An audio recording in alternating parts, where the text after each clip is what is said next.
I'm curious, as you work with these individuals, I feel like a lot of people get caught up in the rat race, which is something that you probably were caught up in when you were first starting your career. Like you mentioned, your first half of your career was numbers and business and revenue, and then you started to understand some of the importance of, I guess, self-awareness and truly understanding like what you can bring to the world and yourself and whatnot. But how do you break that cycle of rat race, of needing to make more money, of needing to get the next promotion or needing to get the next round of investment?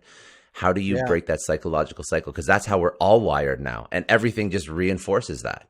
Yeah. It's really tricky for us humans because, making money to feed ourselves and to feed others and to house ourselves and to clothing is a biological drive. It's an evolutionary trait. And so that's good and valid, man. I'm hustling. I'm hustling all the time. I just created and I don't think hustling's a bad word. It's just, you hustle to make a living. The trap is, as you're pointing out, we can get into that pattern. We can get into that groove and we can forget to ask how much is enough. We can also forget. So, all right, this is great. It's bringing up some powerful questions that we forget to ask. And my invitation is to everyone to ask these questions of themselves. And you could write these down on a piece of paper. So first question is, how much is enough? How much is enough for me to be comfortable in life? And then how much would I really like to make and have in the bank that would probably make life better? Those are four numbers actually. So you've got an income amount that would have you comfortable and an amount in the bank that would have you comfortable. And then you've got what you would like. Now, many of us go past that. I've got one client I'm working with now who set a goal of bringing in a company, making a company that's worth about $2 or $3 million. And then he achieved that and then automatically thought, well, what's the next goal? Okay, I'll get it up to say 10 or $20 million. Now that's not fun for him. He's not having a good time. It's harder to go from say 1 million to 2 or 3 than it is from 3 to 6. That's what he's finding. And he's not having a good time. And so we're really diving into these questions. How much is enough for you? And I asked another great question last week, and he did his homework. If money was not an issue, you won the lottery, someone just gave you 30 million, or someone gave you 5 million, right? For many people, that'd be plenty.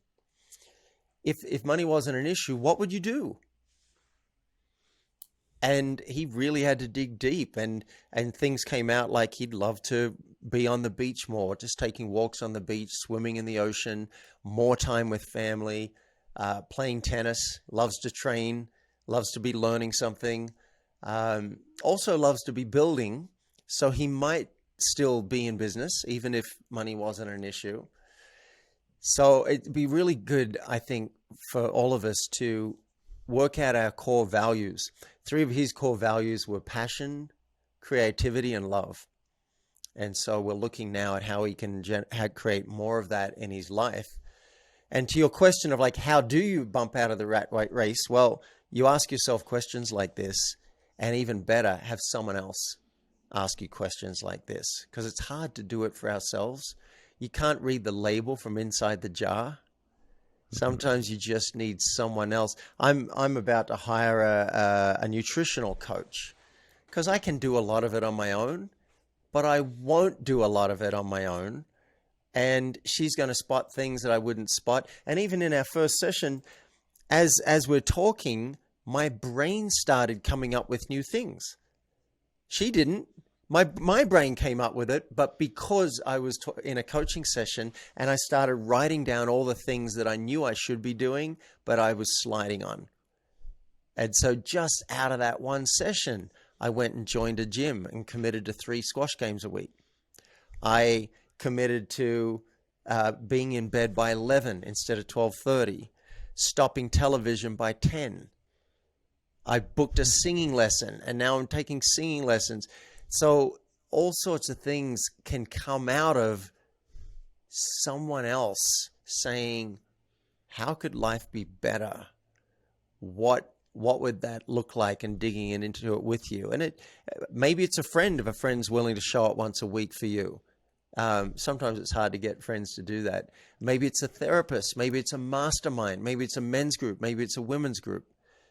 I hope that answered your question.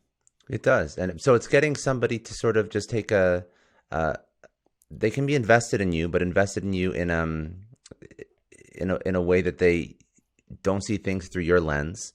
So an unbiased view, an audit of your life, so to speak. And that's what's going to help you understand that maybe everything that you're investing yourself in, some of it's going to be very good. Some of it does move the needle. Some of it has to be done for the career, for the job, for the business.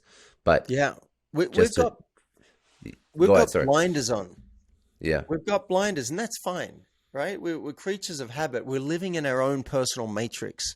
If you've seen the Matrix, we're living in that. And if that's going well for you, if you're loving it and you're inspired by what you're doing and you're moving at the pace that's good for you, then great. Don't change anything. But there's a reason that people, even like Bill Gates, goes and gets a coach, and the top athletes at the top of their game have coaches, because we can't read the label from inside the jar. I consider myself, this is a reveal, I consider myself as a very intelligent, very self-resourceful and motivated, independent person. And so the biggest thing for me to watch is my arrogance.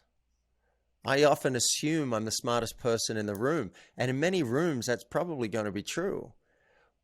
But the shortfall, the real problem, pitfall, is that by assuming that that leaves me closed and not open to, wait, maybe there's a better way. Oh, maybe this would help.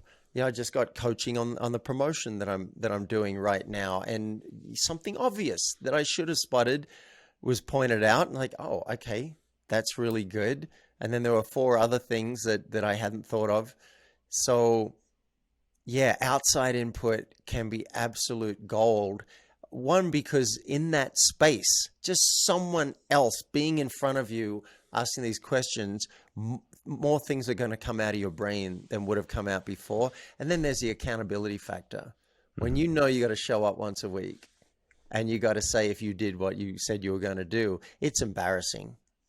It's embarrassing to say I didn't do it, right? Don't feel good about yourself. You're embarrassed in front of someone else. So the next week you probably do it, and then you feel good. Hey, I did what I said I was going to do. It wasn't easy, but I got it done. I feel proud. Now you're building a positive cycle.